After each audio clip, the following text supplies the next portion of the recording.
Jain friend, हम लोग BEd first year का जो आपका सेकेंड पेपर है कंटेम्पररी इंडिया एंड एजुकेशन, उसका हम लोग आज यूनिट सेकंड देखेंगे। यूनिट सेकंड में आपका क्या है कि normative vision of Indian education, यानी कौन कौन सा मानक का यूज किया जाता है इंडियन एजुकेशन में और क्या चलते आया है, तो उसके बारे में हम इस यूनिट में क्या करेंगे कि आज बात करने वाले हैं। तो पहले सबसे पहले क्या देखते हैं कि हिस्ट्री ऑफ इंडियन एजुकेशन, यानी इंडियन एजुकेशन का क्या क्या इतिहास रहा है, यानी कब किस काल में किस युग में कौन से आए और क्या अपना अपना थॉट दिए या एजुकेशन दिए, तो उस पर हम लोग एक नज़र देख लेते हैं। तो the development of Indian education system can be divided under following, यानी जो विकास हुआ है इंडियन एजुकेशन सिस्टम का उसको हम मेनली 5 भाग में ही डिवाइड करते हैं। पहला तो आपका है वैदिक era.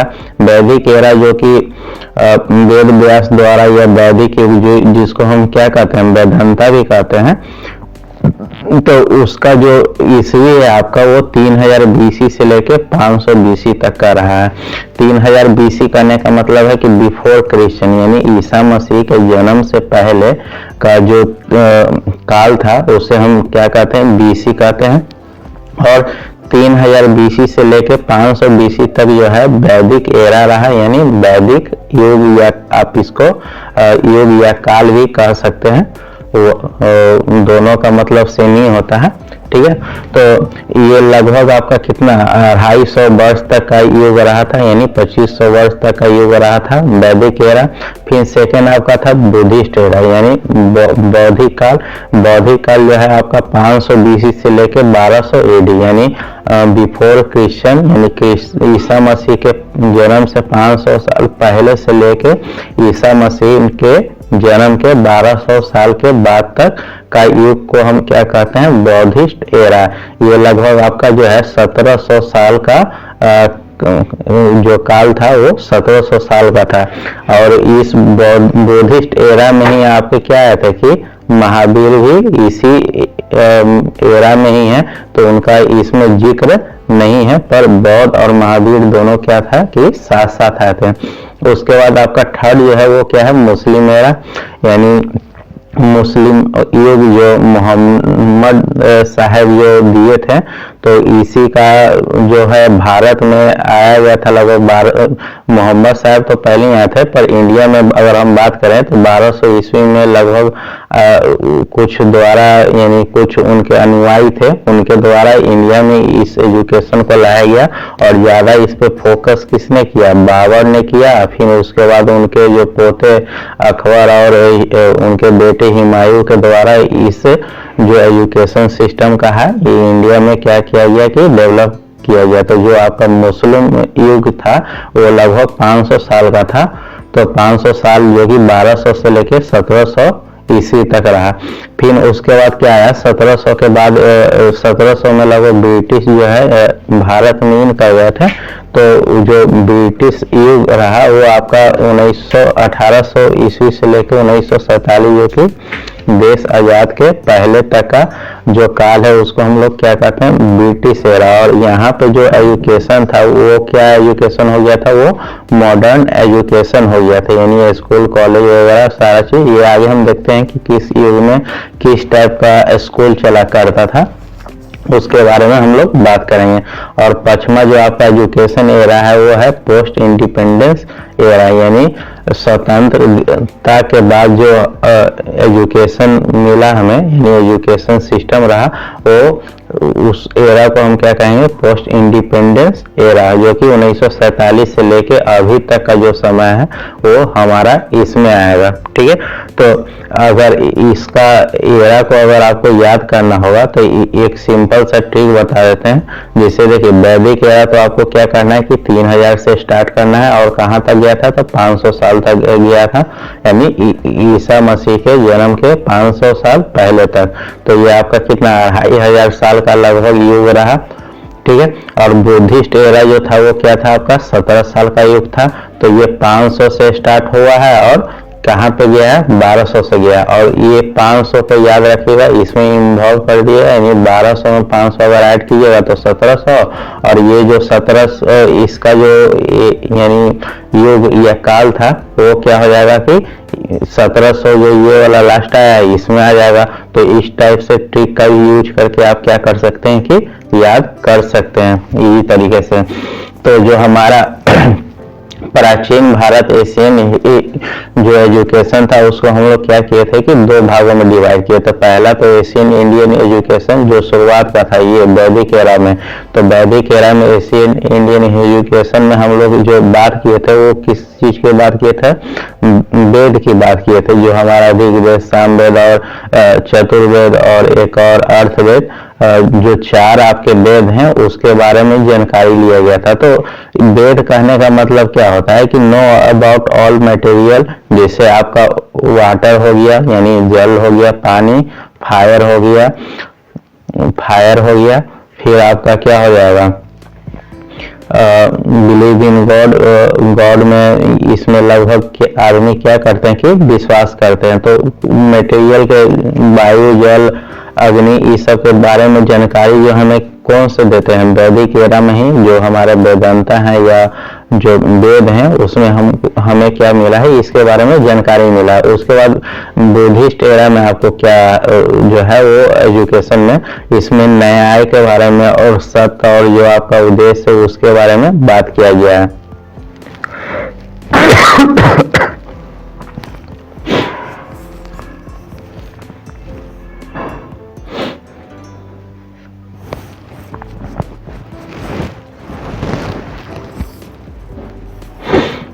One, two, three. Next आपका individual education was impart at a home, in temple, पाठशाला, चतुष्पदीश या गुरुकुल। जो पहले के समय में जो एजुकेशन दिए जाते थे, जो विद्यार्थी थे या उसे शिक्षार्थी हम कह सकते हैं, तो उन्हें या तो मंदिर में दिया जाता था या एक पाठशाला रहता था यानी एक झोपड़ी टाइप का रहता था, या गुरुकुल जो कि एक आपके घर से दूर और जो वहाँ पे जो गुरुचार्य रहा करते थे वो एक क्या करते थे कि झोपड़ी बना के रहते थे और उसी में क्या करते थे कि एजुकेशन देने का काम करते थे। जो गुरुकुल वाला जो सिस्टम था पढ़ाने का वो किस समय था, वैदिक एज में था। The system of education was developed during वैदिक पीरियड, टर्म द वैदिक सिस्टम ऑफ एजुकेशन। वैदिक सिस्टम में जो डेवलप हुआ था उसे हम क्या कहते हैं, Vedic system of education. It was based on Vedas. The word Vedas means knowledge of various kind. Veda का मतलब क्या होता है, नॉलेज ऑफ वेरियस काइंड, यानी जितने प्रकार के आपके वस्तु हैं, काइंड्स मतलब वस्तु, उस सब के बारे में आपको जानकारी लेना ही यानी उसके बारे में जानना ही को हम क्या कहते हैं, वेदस या वेदा भी कहते हैं। ठीक है, नेक्स्ट हम देखते हैं जो एजुकेशन सिस्टम है हमारा इंडिया में उसे किस किस भागों में डिवाइड किया गया है। तो the history of education in Indian, सबके पहले क्या है, इंडियन रिलीजियंस है, फिर इंडियन मैथमेटिक्स है और इंडियन लॉजिक है। 3 भागों में बांटा गया है आपको एजुकेशन सिस्टम, जो पुराने एजुकेशन सिस्टम थे। तो पहला एजुकेशन सिस्टम जो इंडियन रिलीजियस के बारे में, जैसे आपके गीता हो गई या वेदा हो गया, तो उसके बारे में जो नॉलेज लिया गया था तो या उसके बारे में आपको पढ़ाया जाता था, तो उससे हम इंडियन रिलीजियस में रखे हैं। उसके बाद इंडियन मैथमेटिक्स में जैसे आपके आए थे आर्यभट्ट आए थे या चाणक्य भी कुछ दिए हैं। फिर अलग अलग जो जैसे पाणिनि हो गए तो वो भी मैथ के कुछ जानकारी दिए हैं, तो उसके बारे में जो पढ़ा गया वो इंडियन मैथमेटिक्स में पढ़ा गया। फिर लॉजिक यानी साइंस के बारे में, जैसे या एरा या आपका जो युग था यानी अलग अलग लॉजिक टाइप लगा के, जैसे चंद्र का ग्रह का या सूर्य का ग्रह का, जिसको शक संवत और विक्रम संवत में भी बांटा गया है। यानी लॉजिक मतलब क्या है कि नो अबाउट यानी जानना आपको किसी मटेरियल के बारे में। तो उस समय जो चला at the early Hindu and Buddhist centre of learning such है, उस समय जो हिंदू और या बौद्ध धर्म का जो लर्निंग का जो सेंटर मेनली था, तो पहला तो एक था तक्षशिला जो कि गुजरात के एक हिस्सा में था, जो अभी मॉडर्न क्या है, मॉडर्न डे में पाकिस्तान में पड़ता है, तक्षशिला नाम सुने होंगे। और सेकंड जो कि नालंदा का बिहार में ही है, इंडिया बिहार में, तो यहाँ भी एक बहुत बड़ा विद्यालय था जहाँ पे देश विदेश के लोग आके क्या करते थे कि पढ़ते थे। फिर एक और इसी में आप ऐड कर लीजिएगा विक्रमशिला, जो कि यहाँ है भागलपुर में विक्रमशिला यूनिवर्सिटी भी था, विक्रमशिला यूनिवर्सिटी जो कि आपका भागलपुर में था। फिर है Islamic education begin engaged with the establishment of Islamic Empire Indians who middle age till the coming of the European later brought Western education to colony India। क्या कर रहा है कि जो इस्लामिक एजुकेशन था वो कब आया था, मिडिल एज ऑफ इंडिया में आया था। और हम बताए हैं कि कौन लेके आया था, बाबर और हुमायूं के द्वारा इसे एस्टेब्लिश किया गया था इंडिया में। अब हम बात करते हैं एजुकेशन सिस्टम इन इंडिया। तो देखिए एजुकेशन सिस्टम जो इंडिया अभी करंट में है यानी प्रेजेंट में जो चल रहा है, उसे जिस लेवल में हम लोग बांटे हैं, तो पहला तो क्या है कि प्री प्राइमरी स्टेज है, उसके बाद क्या है आपका प्राइमरी स्टेज है, और सेकेंडरी को जो है दो भागों में बांटा गया। सेकेंडरी या तो यहाँ पे आप कह सकते हैं मिडिल या सेकेंडरी भी आप कह सकते हैं। तो देखिए पहला तो प्राइमरी स्कूल में जो आपके प्ले स्कूल से लेके जो UKG NC LKG आप लोग पढ़े होंगे, जो 3-4 साल का होता है, तो उस एज को यहाँ पे रखा गया है प्री एज में। और इस समय जो है बच्चे का एज क्या रहता है, लगभग 3 से 6 साल, 3 साल का एजुकेशन इन लोग का रहता है। तो ये आपका हो गया एजुकेशन प्री प्राइमरी एज। और 6 साल के बाद जो है उन्हें क्या डाल दिया जाता है प्राइमरी एज में। और इस समय जो क्लास रहता है वो 1 से लेके 5 तक का जो क्लास है उसे हम कहते हैं प्राइमरी स्टेज में। और मिडिल या आपका क्या है कि सेकेंडरी जो स्टेज है एजुकेशन का, तो इसमें हम लोग 5 से लेके 8 तक डिवाइड करते हैं। आप लोग देखे होंगे जो मिडिल स्कूल होता है जिसे हम क्या कहते हैं मध्य विद्यालय, तो 5 से लेके 8वां तक का स्कूल रहता तो है, पहला से लेके 8वां तक, और कहीं कहीं जो है 10th क्लास तक का भी दे दिया जाता है। तो आपका 10th क्लास जो आएगा या 10+ आएगा तो उसे सेकेंडरी स्कूल कहते हैं या तो सीनियर सेकेंडरी स्कूल कहते हैं। तो देखिए 10th और 12th जो है इसी में आ जाता है, जो कि आपका सेकेंडरी स्कूल में रहता है। और कभी कभी जो ये 12th क्लास जो है आपको कॉलेज में भी मिल जाता है, यानी आप कॉलेज में भी स्टडी करने के लिए इसको क्या होता है कि मिल जाता है। तो जो आपका जो एजुकेशन सिस्टम है यानी जो स्टेज है प्राइमरी स्टेज, तो पहले तो स्कूल वाला जो एजुकेशन है 3 लेवल में बांट दिया गया है। इसको आप प्राइमरी कहिए, प्री प्राइमरी, फिर प्राइमरी, या तो आप फिर उसके बाद क्या है सेकेंडरी, और उसको हम क्या कर सकते हैं या तो मिडिल भी कर सकते हैं। तो स्कूल एजुकेशन को इस लेवल पे बांटा गया है। उसके बाद आपका क्या आ जाता है हायर एजुकेशन, जो कि 12 यानी 10+2 के बाद का जो एजुकेशन आता है, तो जिसे हम लोग क्या कहते हैं ग्रेजुएशन भी कहते हैं। ग्रेजुएशन कहिए इन टर्म ऑफ यूनिवर्सिटी के एजुकेशन को हम लोग क्या कहते हैं ग्रेजुएशन कहते हैं। और अगर वोकेशनल जैसे आपका बीटेक हो गया या कोई भी आप टेक्निकल डिग्री लिए हैं जैसे स्किल बीकॉम कीजिए, या तो फिर कॉमर्स वाले के लिए बीकॉम हो गया, और टेक्निकल वाला के लिए जैसे बीटेक हो गया, और कॉमर्स वाला के लिए क्या हो गया बीकॉम हो गया, और मेडिकल वाले के लिए क्या जो MBBS की जो पढ़ाई होता है तो वो हो गया MBBS मेडिकल वाले के लिए। तो वो हमारा किस में आ जाएगा वोकेशनल एजुकेशन में आ जाएगा। यूनिवर्सिटी एजुकेशन में क्या आ जाएगा सिंपल आपका BA और जो BA ऑनर्स करते हैं हिस्ट्री से कीजिए या हिंदी से कीजिए। फिर एक आपका एजुकेशन होता है डिस्टेंस एजुकेशन, जो कि आप कोई भी जॉब वगैरह करते हुए भी क्या कर सकते हैं कि एजुकेशन को प्राप्त कर सकते हैं। तो सेम यही वाला पैटर्न को एक ले में पिरामिड में हम यहाँ पे क्या किया है कि बना दिया। पहला जो है प्राइमरी स्टेज है जो कि क्लास 1 से लेकर 5 तक दे दिया गया, और जो बच्चे का एज रहेगा वो 6 से 11 रहेगा।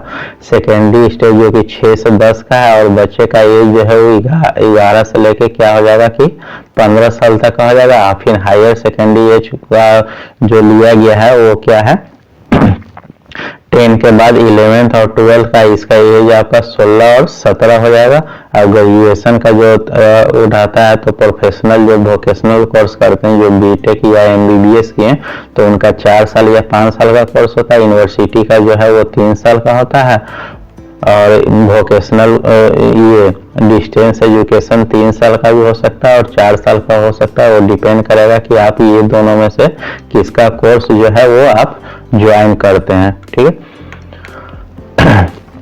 नेक्स्ट आपका है कॉन्स्टिट्यूशनल प्रोविजन ऑन एजुकेशन। क्या क्या जो है आपके जो संविधान है उसमें क्या क्या एजुकेशन से रिलेटेड दिया गया है तो उसके बारे में बात करेंगे। तो द कॉन्स्टिट्यूशन 1816 जो एमेंडमेंट मतलब होता है सुधार या कुछ ऐड करना संविधान में।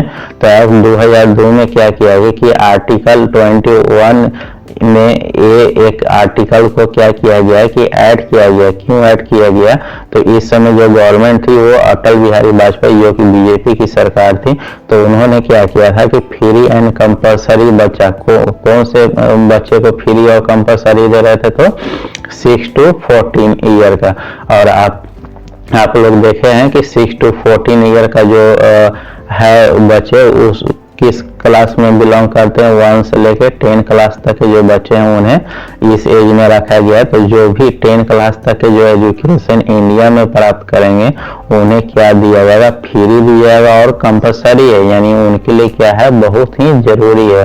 और ये उनका किस में ऐड किया गया फंडामेंटल राइट में, जो संविधान का आपका मूल अधिकार एक सेक्शन या पार्ट जो है आपका उसमें क्या किया है यह है कि आर्टिकल 21 में ये एक आर्टिकल को ऐड किया गया जिससे आपको जो भी बच्चे हैं उन्हें 1 से लेकर 10 यानी 6 से लेकर 14 साल की उम्र तक जो भी बच्चे उन्हें फ्री एजुकेशन दिया जाएगा। यही फंडामेंटल राइट है।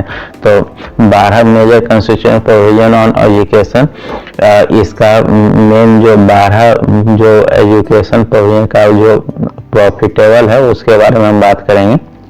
तो पहला तो क्या है कि free and compulsory education, free and compulsory education उसे मिलेगा। फिर ये जो एजुकेशन जो ये संविधान कॉन्स्टिट्यूशन में जो अमेंडेड एक्ट जो है वो ऐड किया गया है उसमें क्या कहा गया है कि जो एजुकेशन ऑफ माइनॉरिटी है यानी जो बहुत कम माइनॉरिटी मतलब होता है कम बहुलक समुदाय, जैसे आपके बौद्धिस्ट हो गए जैन हो गए तो उनके लिए एजुकेशन एकदम खास करके ये दिया गया है। फिर लैंग्वेज सेफगार्ड, इसमें आपका लैंग्वेज भी ऐड किया गया जो आपका मदर टंग यानी मातृभाषा है या तो फिर इंग्लिश को ऐड किया गया था। फिर एजुकेशन फॉर वीकर सेक्शन, जो वीकर सेक्शन के लोग हैं जैसे नीचे जात में जिसे हम लोग कहते हैं या बैकवर्ड क्लास जिसे हम कहते हैं उसके लिए भी इसमें दिया गया था यानी जो नियम जो है वो बनाया गया था।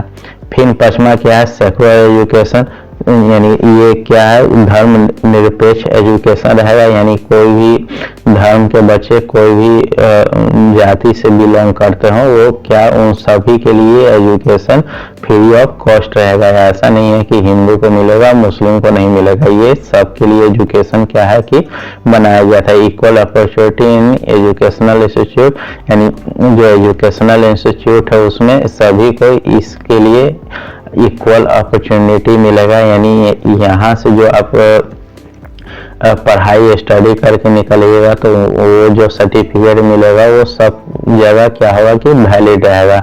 इंस्ट्रक्शन इन मदर टंग, जो इंस्ट्रक्शन दिया जाएगा, जैसे आपका जो मातृभाषा, जैसे आप तमिल बोलते हैं तो तमिल, हिंदी बोलते हैं तो हिंदी, और जितने भी अलग अलग हमारे जो स्टेट हैं और हर एक स्टेट में अलग अलग लैंग्वेज है, तो उसी भाषा में जो है उन्हें सिखाया जाएगा या तो पढ़ाया जाएगा।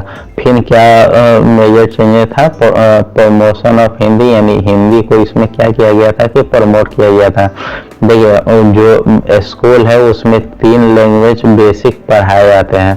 पहला तो क्या हो जाएगा कि मदर टंग, जैसे अगर नॉर्थ के हैं तो हिंदी वगैरह, या जो वहाँ का जैसे अगर पंजाबी है तो पंजाबी लैंग्वेज चलेगा, पहला तो लैंग्वेज मदर टंग हो जाएगा। अगर साउथ के हैं तो क्या हो जाएगा कि तमिल लैंग्वेज का यूज किया जाएगा, यानी तमिल में ही पढ़ाया जाएगा।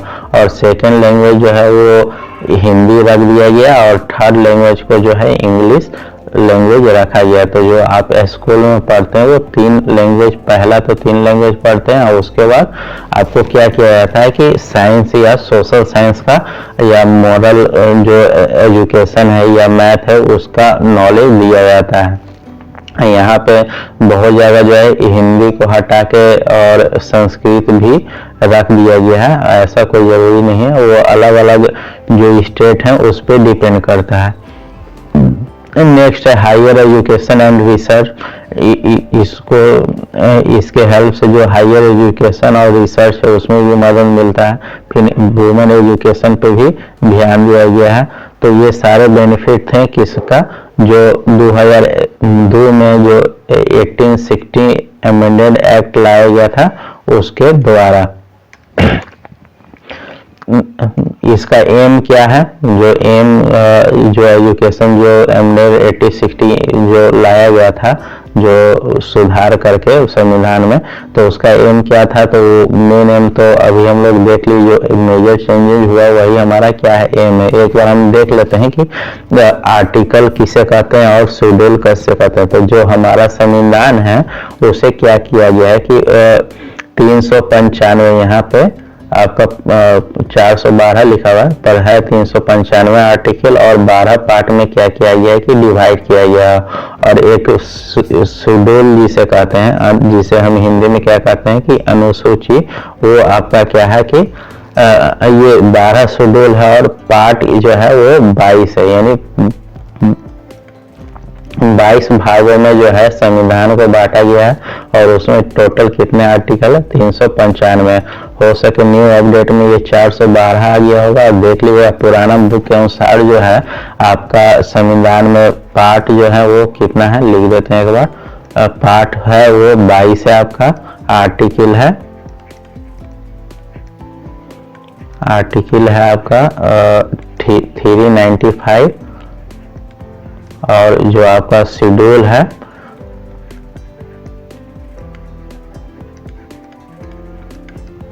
वो है आपका शेड्यूल 12। यानी आपके जो संविधान है उसे 22 भागों में डिवाइड किया गया है। जो अनुच्छेद हैं, यानी जितना लाइन बाय लाइन दिया गया है, तो उसे आर्टिकल 395 कहा गया है, यानी 395 आर्टिकल है, और शेड्यूल कितना है वो 12 है। ठीक है, और इसमें अभी आप देखे थे कि 1816 ए ऐड किया गया था। तो क्या किया गया था, जो हमारा जो संविधान है वो क्या है, एक रिजिड है, यानी एक बहुत बड़ा दुनिया का समझ कहा जाए तो सबसे बड़ा हमारा जो संविधान इन रिटन में लिखा हुआ है। तो उसका जो कंटिन्यूटी है वो भंग नहीं हो, इसलिए हम लोग क्या करते हैं कि जिस सेक्शन में ऐड करना रहता है, यानी जिस आर्टिकल में ऐड करना रहता है, उसमें हम अल्फाबेट के अनुसार ABC करके और कोई भी जो रूल्स निकालते हैं उससे क्या किया जाता है कि हम लोग इसमें ऐड कर देते हैं। अभी तक जो है ये 86 अमेंडमेंट जो कि 2002 में लाया गया था बीजेपी के सरकार में, और अभी तक टोटल 105 अमेंडमेंट लाया गया है। लास्ट जो अमेंडमेंट आया था वो आपका 10 अगस्त 2021 को लाया गया था। वो किसी क्षेत्र में लाया गया होगा सुधार। तो ये अमेंडमेंट जो है हमेशा जब भी लाया जाता है तो कुछ ना कुछ जो है ऐड किया जाता है।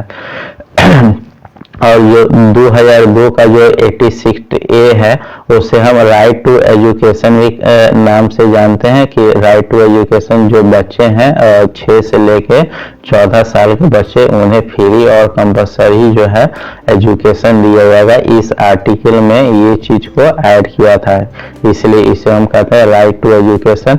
और इसको इफेक्टिव रूप में और ज़्यादा बनाया गया था वो है आपका 2008 में, वो हम आगे देखते हैं। नेक्स्ट आपका जो सिलेबस में टॉपिक दिया गया है, कहा गया कि इंडिया इज इन्वॉल्विंग नेशन या स्टेट।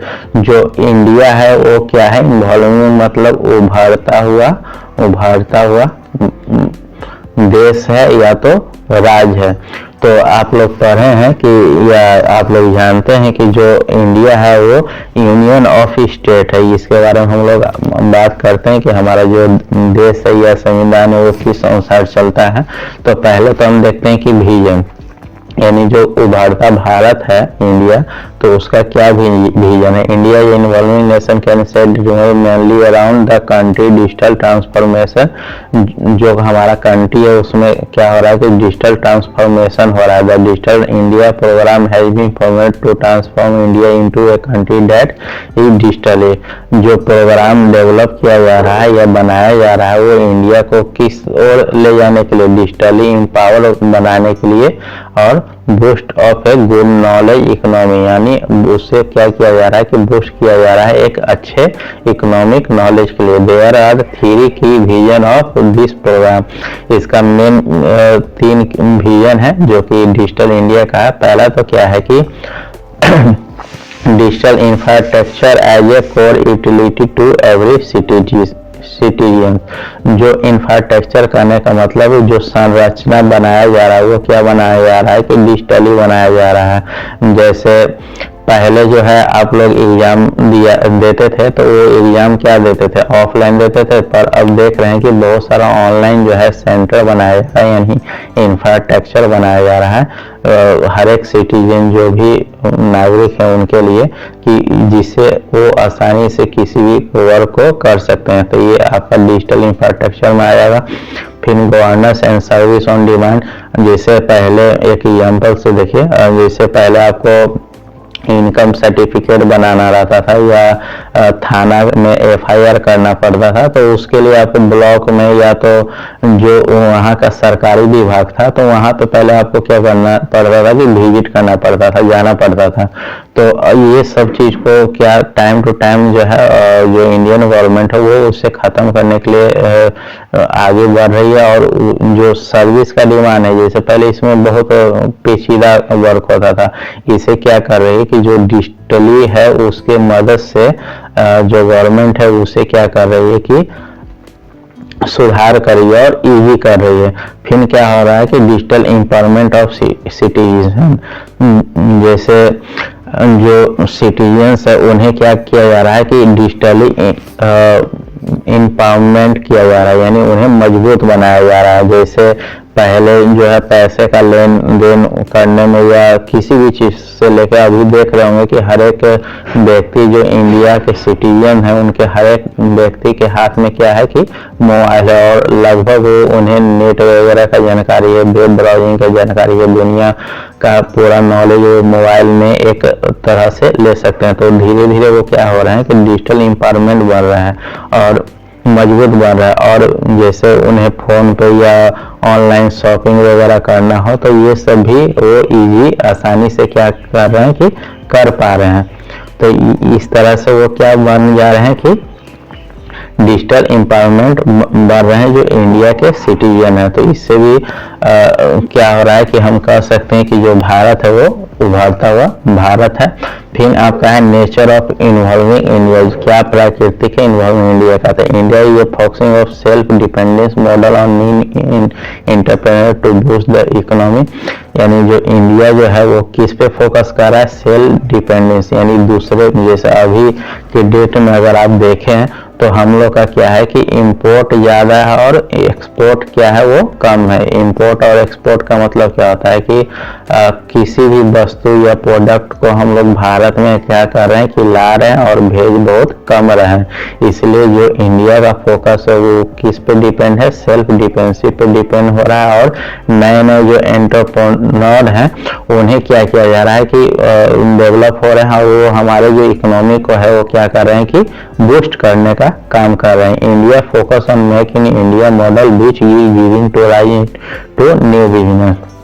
इंडिया जो है वो किस पे फोकस कर रहा है, मेक इन इंडिया पे। अभी आपके जो सेंट्रल गवर्नमेंट है उनका बहुत सारा प्रचार भी है, आप फोकस भी देखे भी होंगे कि जो इंडिया है वो फोकस किस पे कर रहा है, मेक इन इंडिया पे। और वो न्यू न्यू आइडिया और बिजनेस को क्या कर रहा है कि डेवलप कर रहा है। उसके बाद थर्ड आपका है involving India aim to serve its citizen to access high speed internet. अभी के समय में जितने भी जो व्यक्ति सिटीजन्स है उनके पास एक क्या है, हाई स्पीड नेट है। ये जिसे हम लोग 4G भी कहते हैं और इसमें जियो का जो है अच्छा खासा हिस्सेदारी है इस चीज को लाने में। तो हर एक अभी जो इंडियन सिटीजन्स है उन्हें के पास क्या है, हाई स्पीड इंटरनेट है।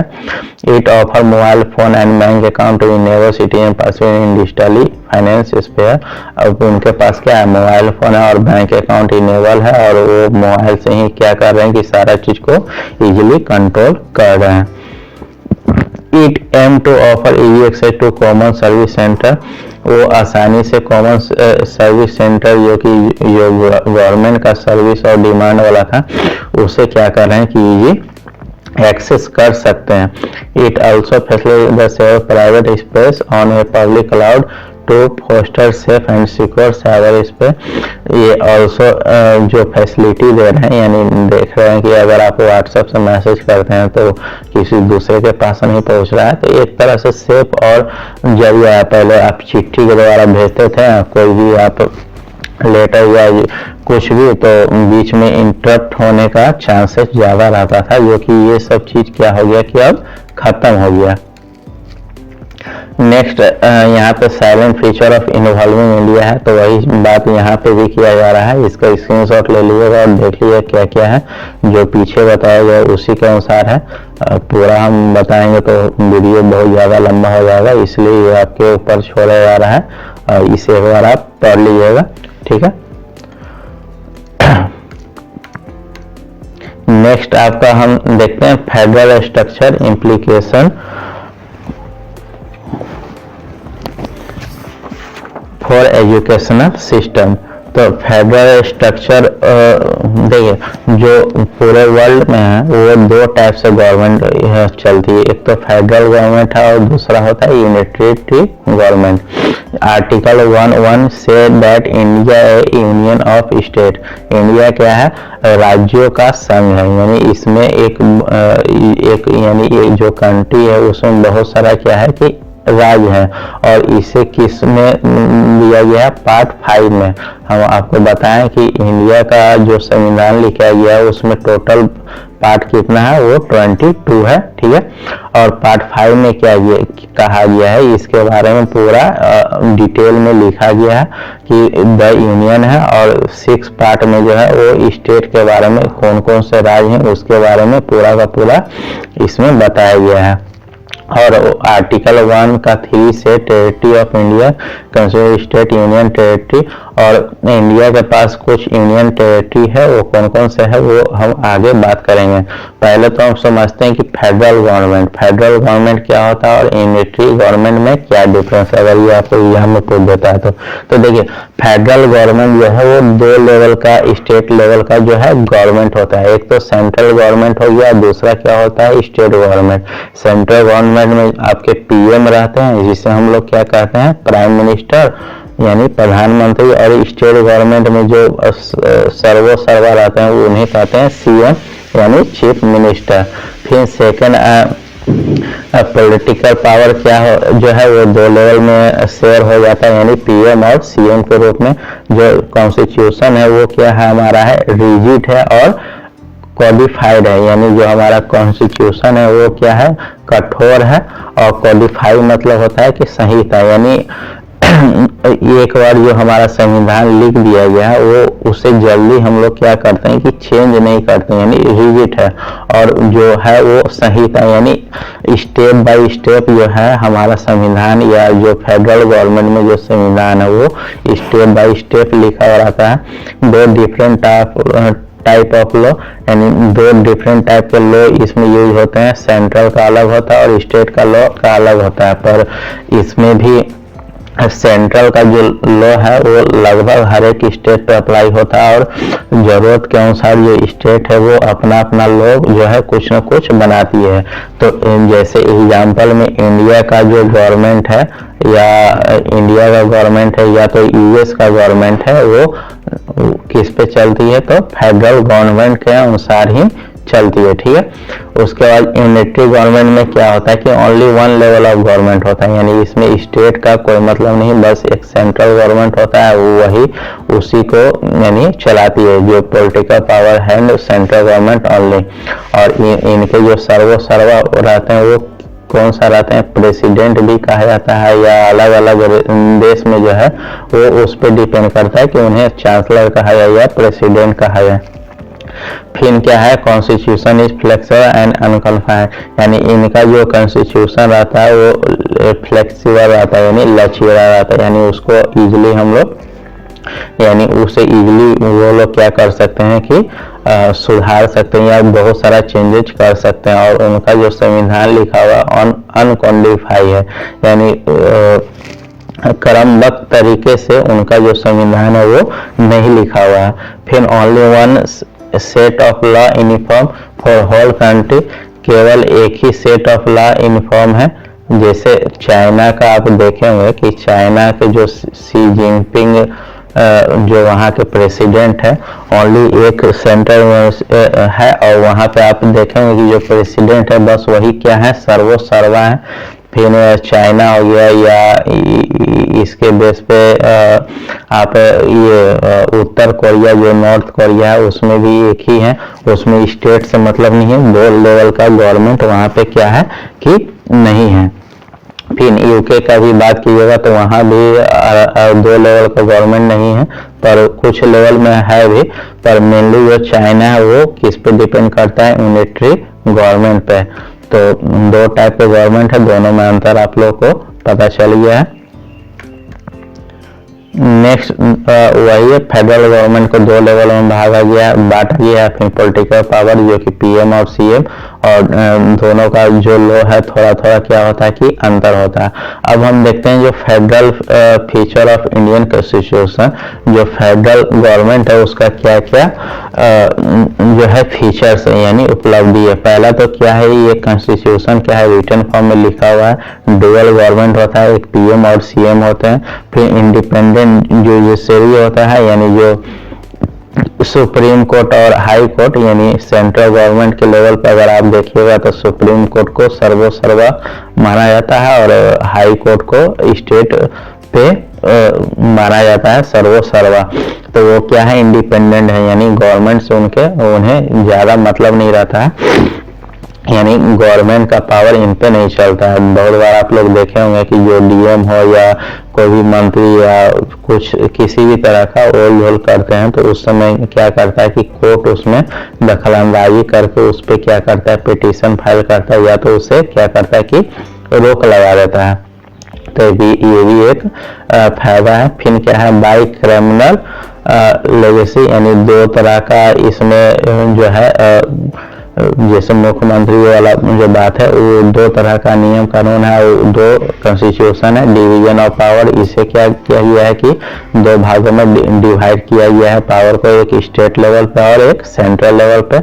Supremacy of the constitution, level कोई भी बांटा जाए पर जो कॉन्स्टिट्यूशन यानी जो संविधान का नियम है उसे ही सर्वोसर्वर क्या किया जाता है, इसे माना जाता है। फिर देखिए बाइक कैमरल रेगेसी मतलब होता है दो खाने का, जैसे पीएम और सीएम वाला वही चीज है। तो ये फीचर है, 6 इजी है, इसे याद कर लीजिएगा। फिर हम देखते हैं जो हमारा इंडिया है उसे किस भागों में बांटा गया। तो यहाँ पे जो सेंटर, पहले तो सेंटर है जो कि केंद्र सरकार जो कि पीएम चलाते हैं, सर्वा वहाँ पे पीएम और प्रेसिडेंट है, ठीक है। और जो इंडिया को हो वो 29 नहीं, अब क्या हो गया कि 28 स्टेट है, 28 स्टेट में बांटा गया। पहले जम्मू कश्मीर था, उसे क्या किया गया है कि तोड़ दिया गया, और तोड़ के उसे एक यूटी बना दिया गया। यानी अब यूटी हमारा क्या आ गया, 2 से 3 आ गया, यहाँ 5 से क्या आ गया, 6 आ गया। इसमें आपका एक ऐड हो गया है JNK, जम्मू एंड कश्मीर। अब देखिए यहाँ यूटी विथ लेजिस्लेचर मतलब होता है कि वैसा यूनियन टेरिटरी जिसमें मुख्यमंत्री हो। तो मेनली 3 है, एक तो दिल्ली पहला आपका है जिसका मुख्यमंत्री है, फिर एक पौंडीचेरी है, और तीसरा आपका जो न्यू ऐड हुआ वो जम्मू एंड कश्मीर है। इसमें जो यूनियन टेरिटरी है उसमें मुख्यमंत्री भी है, और जो 6 यूनियन टेरिटरी है वो यूटी विदाउट लेजिस्लेचर, यानी वहाँ पे क्या है जो है 2 लेवल में गवर्नमेंट को डिवाइड नहीं किया गया है। यानी यहाँ पे जो यूटी विदाउट लेजिस्लेचर में क्या होगा कि राष्ट्रपति ही सर्वोसर्वा रहते हैं, यानी राष्ट्रपति के अंदर में ही इसका क्या होता है कि कंट्रोल रहता है।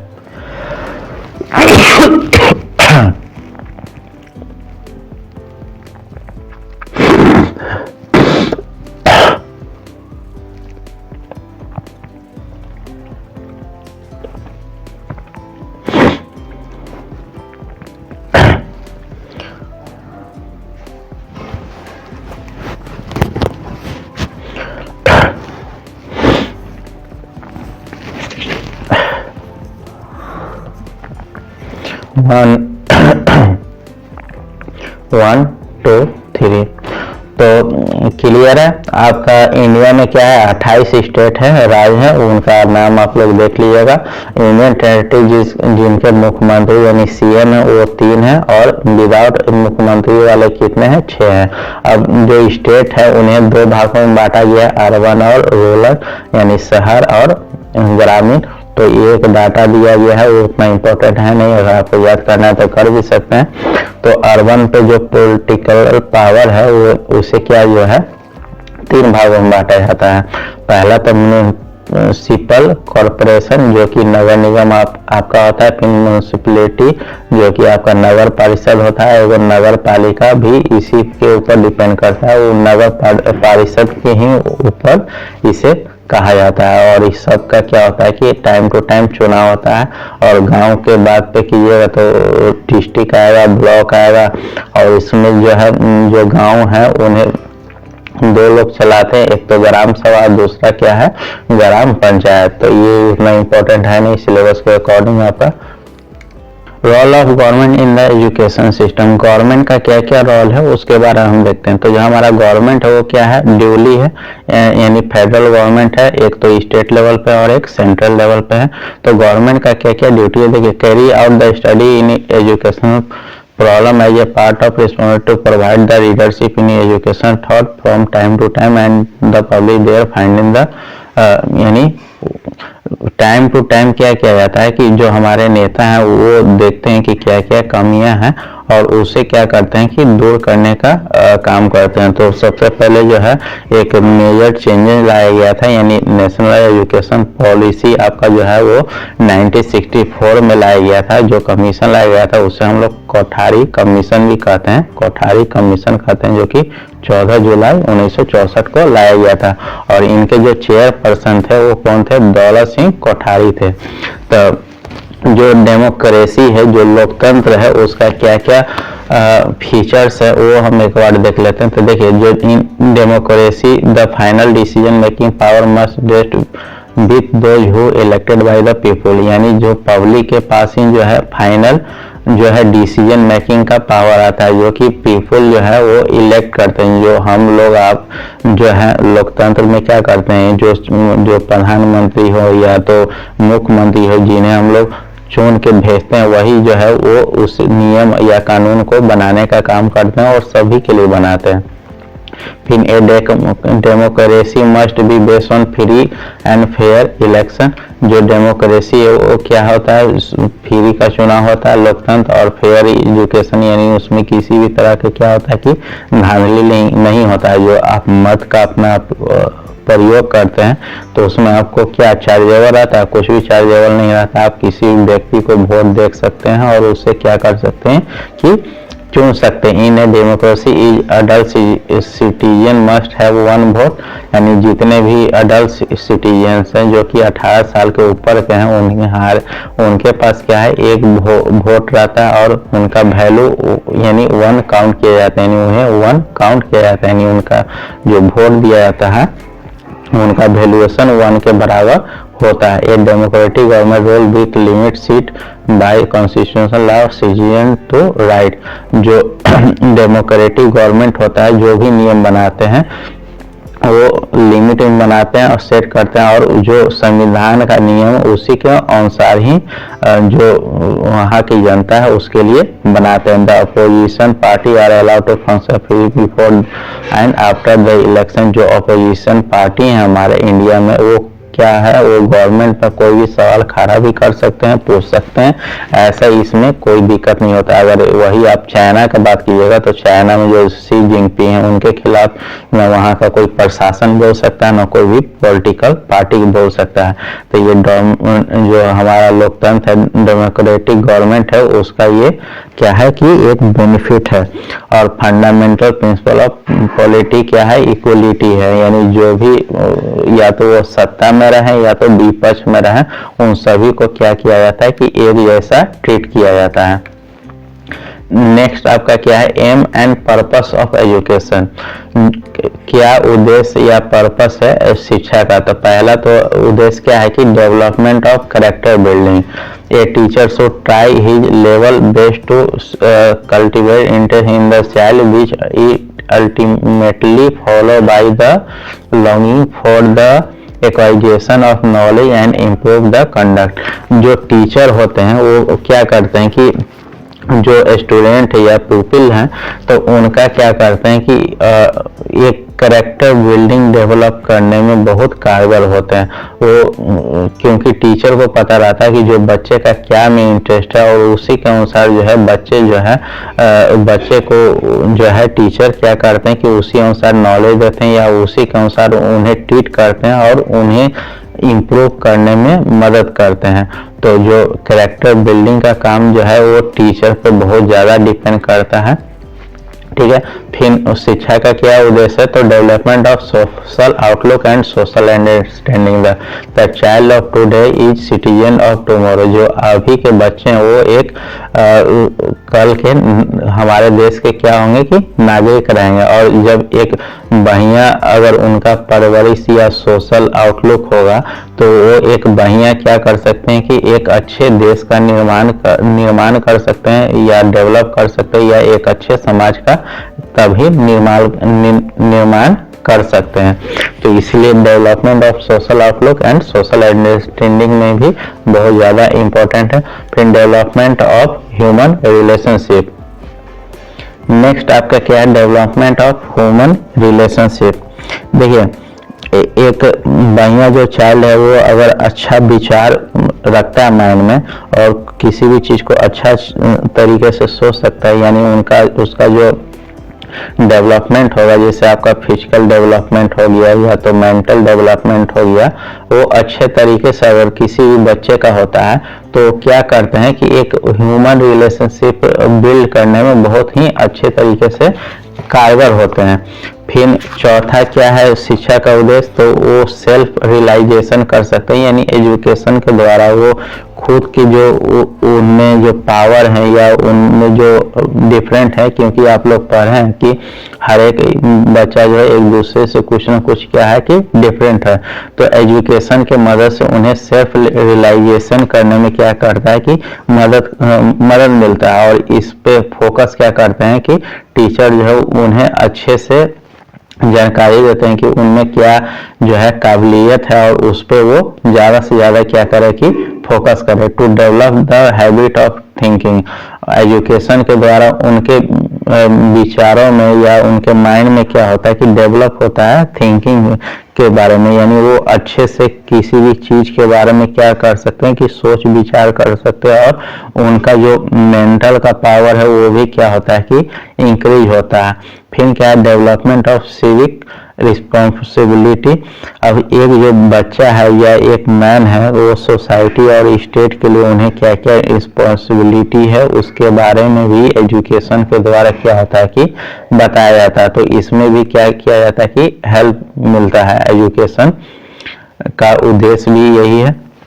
फिर जो एम है करिकुलम इन डेमोक्रेटिक एजुकेशन में, इस जैसे आपका जो शिक्षा का उद्देश्य वो करिकुलम में कैसे ऐड किया गया है उस पर हम लोग बात करते हैं कि जो करिकुलम है डेमोक्रेटिक में, education should aim to develop such quality in the child as to enable him to live successful in the society. यानी जो करिकुलम बनाया जाता है, जो पाठ्यक्रम बनाया जाता है इन डेमोक्रेटिक एजुकेशन में, यानी स्कूल में जो लोकतंत्र के स्कूल है उसमें ये बताया जाता है कि जो बच्चे हैं वो अच्छे से सोसाइटी में रहें, उनका मॉरल वैल्यू क्या है, उनका एम क्या है, सोशल एम क्या है, तो ये सब चीज के बारे में इन्हें क्या होता है कि बताया जाता है। और चाइल्ड को क्या कहा जाता है कि चाइल्ड को पिलर कहा जाता है किसका, करिकुलम कंस्ट्रक्शन का। यानी अगर चाइल्ड ही नहीं रहेंगे तो करिकुलम जो है वो किसके लिए बनाया जाएगा। तो बहुत इंपॉर्टेंट है एजुकेशन, और उसका क्या क्या पर्पस है हम लोग देख लिए हैं। फिर हम बात करेंगे 1964 से लेकर 66 जो कोठारी कमीशन है वो उसके बारे में ही सिलेबस में आपका दिया गया, तो उसके बारे में एक बार डिटेल हम लोग क्या करते हैं कि देख लेते हैं। तो जो दौलत सिंह कोठारी जो है वो फॉर्म किए थे एक एजुकेशन कमीशन को, जिसमें टोटल जो है वो 17 मेंबर थे। 17 मेंबर में जो है वो क्या थे कि 12 मेंबर तो इंडियन थे, ठीक है, 12 मेंबर वो इंडियन थे और 5 मेंबर जो थे वो विदेशी थे, यानी इंडिया के बाहर के कंट्री थे, जैसे यूके के थे, यूएस के थे और फ्रांस के थे और भी 2 देश के थे। तो इस टाइप से 5 जो एजुकेशनिस्ट थे उन्हें वो क्या किए थे कि एक कमेटी बनाए थे, यानी एक कमीशन बनाए थे उन 17 व्यक्ति का। उसमें वो एक फॉर्म किए थे कि क्या क्या सुधार करना चाहिए हमारे जो देश है या जो स्कूल में जो शिक्षा व्यवस्था है उसमें क्या क्या सुधार करना था।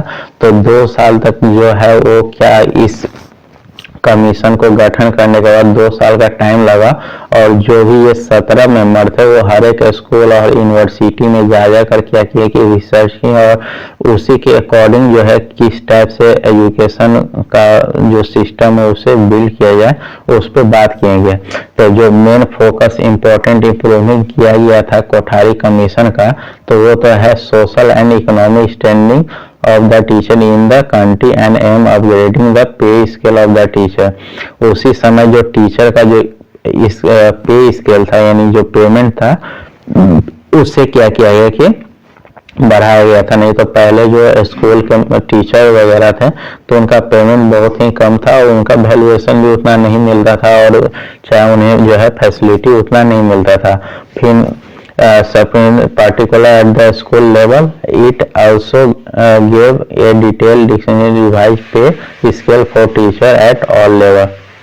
और इसमें बहुत सारा वो हेल्प किए थे। फिर टीचर के ट्रेनिंग में भी और भी अच्छा खासा जो है 19 पन्ने का या कुछ जो है एक फाइल बनाया गया था जिसपे अप्रूवल उस समय दिया गया था। तो एक बार देख लेते हैं जो चेयरपर्सन कौन थे, वो DS कोठारी थे, और जो इसका कमीशन का गठन किया गया था वो क्या था 14 जुलाई 1964 को किया गया था, और बीइंग टास्क ऑन अक्टूबर, यानी 2 अक्टूबर का इसका क्या किया गया था कि शुरुआत कर दिया गया था। यानी उस समय जो है उस समय से जो भी इनके जो 17 मेंबर थे वो स्कूल और यूनिवर्सिटी का विजिट करके वहाँ का एक रिपोर्ट बना के वो सबमिट कब किए थे, तो 29 जून 1966 को सबमिट किए थे। ये 60 नहीं है, यहाँ पे 70 मेंबर थे, ठीक है। 11 बिंग इंडियन, यहाँ 11 ही, 12 बिंग इंडियन और 5 जो थे वो विदेशी थे, ठीक है। डिस्कशन भी थे number of international law consultant education as well as scientific फिक फील्ड, जो बाहरी जो मेंबर थे वो क्या थे, educational as well as scientific field के जो महारत हासिल किए थे वो थे। फिर देख लेते हैं कि क्या क्या जो है फैसिलिटी दिया गया था कोठारी कमीशन में। तो removing the isolation of teacher training, यानी जो पहले जो है टीचर को क्या किया जाता है कि ट्रेन नहीं किया जाता, यानी बीएड का सिस्टम पहले नहीं था, बस वो सिंपल ग्रेजुएशन या मैट्रिक लेवल पे भी किए हुए हैं तो वो टीचर बन सकते थे। तो ये चीज को क्या किया गया था कि हटाया गया था। इम्प्रूव प्रोफेशनल एजुकेशन, जो प्रोफेशनल एजुकेशन है उसे इम्प्रूव किया गया था, जिसे टीचर जो है उनमें क्या क्या क्वालिटी है या अलग अलग स्केल है, यानी अलग अलग टाइप के टीचर को क्या किया गया था कि इसमें इम्प्लीमेंट किया गया था। फिर तीसरा है improving the quality of training institution, यानी जो क्वालिटी है यानी जो इंस्टीट्यूशन का जो बीएड वगैरह जो इंस्टीट्यूट प्रोवाइड करवाते थे उनका क्वालिटी को क्या किया गया था कि इम्प्रूव किया गया था। फिर एक्सपेंशन ऑफ ट्रेनिंग फैसिलिटी, जो ट्रेनिंग का फैसिलिटी था, जैसे आप स्कूल में विजिट करके किसी भी चीज को क्या करते हैं यानी ट्रेनिंग पहले लेते हैं, तो उसे क्या किया गया था कि एक्सपेंशन किया गया था। फिर in service education of school teacher, यानी सर्विस प्रोवाइड किया गया था, जो जो सर्विसेज मिलता था यानी एक स्कूल टीचर को, तो वो सब का सर्विस क्या किया गया था कि प्रोवाइड किया गया था। फिर professional preparation of teacher in higher education, जो हायर एजुकेशन के टीचर थे उन्हें क्या किया गया था कि प्रोफेशनली यानी तैयार किया गया था। फिर कोठारी कमीशन का कुछ सेक्शन है जो कि आप देख लीजिएगा, और भी जो है इम्प्रूवमेंट किया गया था, पुपिल्स को भी लेके इम्प्रूवमेंट किया गया था और स्कूल के लेके भी इम्प्रूवमेंट किया गया था। तो अच्छा खासा है, ज़्यादा इसमें हम कवर करेंगे तो फिर वीडियो लंबा हो जाएगा। तो अगर और ज़्यादा डिटेल लेना हो तो आप नेट पे इसे क्या कर सकते हैं कि सर्च कर सकते हैं। जो नेक्स्ट टॉपिक आपका है सिलेबस में emerging trend in the interface between, पहला तो क्या है पॉलिटिकल प्रोसेस एंड एजुकेशन, यानी पॉलिटिकल प्रोसेस जो राजनीतिक गतिविधियां हैं और एजुकेशन में दोनों के बीच में क्या संबंध है, तो अच्छा खासा है। यानी पॉलिटिकल प्रोसेस पे ही डिपेंड करता है, जो पॉलिटिशियंस है हमारे जो सीएम और पीएम है या जो भी एमएलए या सांसद है उन सब पे ही डिपेंड करता है कि कोई भी बच्चा का जो एजुकेशन है वो किस टाइप से वो देश का एजुकेशन को वो डेवलप करें। तो to expand early childhood education and development, यानी वो क्या कर सकते हैं कि एक्सपेंड ईयरली चाइल्डहुड एजुकेशन को क्या कर सकते हैं कि विकास कर सकते हैं। To provide free and compulsory education मिला हुआ है, ये सब किसका देना है, तो पॉलिटिकल पावर का ही देना है। फिर to promote learning and life skill among children and adult, वो क्या किए हैं कि प्रमोट किए हैं लर्निंग और लाइफ स्किल का चिल्ड्रन और एडल्ट के बीच में। और जो लिटरेसी रेट है वो अब हम लोग का देश का कंट्री का क्या है कि बहुत ज़्यादा बढ़ गया 50%।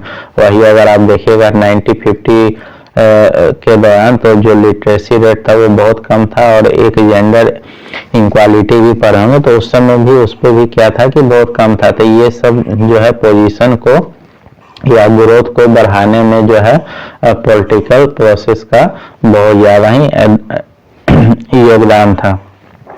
फिर एजुकेशन से आपका क्या क्या विकसित हो सकता है, कल्चर हो सकता है, human capital, social economic situation, ये सब डिपेंड करेगा किस पे, तो आपके एजुकेशन पे, ये देख लीजिएगा।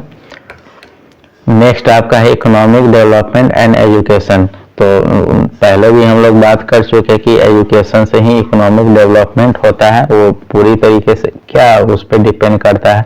जब एजुकेशन जो है वो क्या ह्यूमन कैपिटल को बढ़ावा देता है, वुमेन एम्पावरमेंट को बढ़ावा देता है, फिर सोशल डेवलपमेंट को बढ़ावा देता है और गरीबी को क्या करता है कि खत्म करता है। तो जितना ज़्यादा लोग जो है उस देश के शिक्षित होंगे उतना ज़्यादा उस देश का क्या होगा कि इकोनॉमिक ग्रोथ होगा और डेवलपमेंट होगा।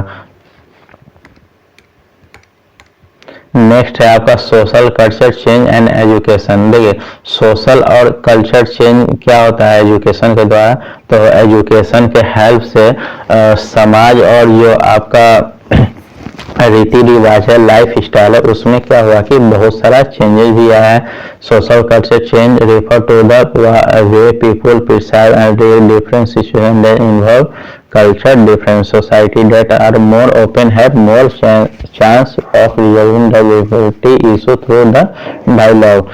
यानी एजुकेशन के मदद से ही वो क्या करते हैं कि जो उनका कल्चर डिफरेंस है उसमें एक दूसरे में क्या होते हैं कि इन्वॉल्व होते हैं डिफरेंट सिचुएशन में, और जो उनका सोसाइटी है उन्हें भी क्या करते हैं कि फ्रीली ओपन माइंड से क्या करते हैं कि विकसित करते हैं या इन्वॉल्व होते हैं एक दूसरे के एथी में। जैसे social culture factor include consumer life style पे डिपेंड कर यानी इफेक्ट करता है, फिर बाइंग हैबिट पे, एजुकेशन पे, रिलीजियस पे, बिलीफ पे, वैल्यू पे। तो ये सारा चीज जो है एजुकेशन के हेल्प से बहुत सारा चेंजेज आया है। जैसे मैं एक एग्जांपल के तहत ले लिए कि पहले जो है पर्दा प्रथा जो है हम लोग के देश में बहुत ज्यादा था, तो धीरे धीरे एजुकेशन के हेल्प से वो चीज को खत्म किया गया। और भी कुछ समाज की जो बुराई थी या कल्चर में बुराई थी तो उसको भी क्या किया गया है कि खत्म किया गया है। ये डिफरेंस है आपका सोशल चेंज और कल्चर चेंज में, देख लीजिएगा। Social change refer to great alternate over time in social value norm and behaviour pattern. जो समाज का जो चेंजिंग होता है वो क्या होता है कि समय समय के अनुसार कुछ ना कुछ क्या होता है कि बदलाव होते जाता है। जैसे पहले के जो व्यक्ति थे वो ज्यादातर गांव पे ही रहते थे, बाहर कमाने नहीं जाते थे, तो इस टाइप का एक चेंजेस जो है हुआ है, यानी ट्रांसफॉर्मेशन हुआ है। यानी एक समय लगता है, अच्छा खासा समय लगता है ओवर द टाइम पीरियड, और उसके अनुसार जो है उनका जो नैतिक है या बिहेवियर उसमें क्या होता है कि सोशल चेंजिंग में चेंज होता है। फिर culture change is the transfer of culture by discovery invention and contact with another culture. जैसे मान लीजिए कि आप हिंदू हैं और मुस्लिम के साथ रह रहे हैं, तो एक दूसरे से मिल के और कुछ ना कुछ क्या करते हैं कि ट्रांसफॉर्म करते हैं, जिससे वो आपके पर्व में आ जाते हैं या आप उनके त्योहारों को एंजॉय करते हैं। तो एक तरह से एजुकेशन का मकसद ये भी है कि जो बीच में गैप है उसको क्या किया गया है कि खत्म किया गया है। फिर transformation in social value and non behaviour pattern वही है कि ट्रांसफॉर्म हुआ है जो आपका नैतिक शिक्षा है और जो बिहेवियर है उस पे। तो ये दोनों डिफरेंस है, आप डिफरेंस को देख लीजिएगा। और थोड़ा तबीयत खराब होने के चलते आवाज वगैरह में भी प्रॉब्लम हुआ है, तो खैर कोई दिक्कत नहीं, कोशिश किए आपको समझाने का। यूनिट जो आपका 2 था उसमें इतना ही था। मिलते हैं नेक्स्ट जो आपका यूनिट 3 है। यूनिट 3 आपका है philosophy vision of education and the philosophical system. तो यूनिट 3 का नेक्स्ट वीडियो में हम लोग बात करेंगे। और थोड़ा आवाज को लेकर थोड़ा प्रॉब्लम है, खांसी वगैरह के चलते। अगर मेरा मेहनत आपको सफल लगा हो तो प्लीज वीडियो को लाइक कर दीजिएगा ज्यादा से ज्यादा। मिलते हैं नेक्स्ट क्लास में, धन्यवाद।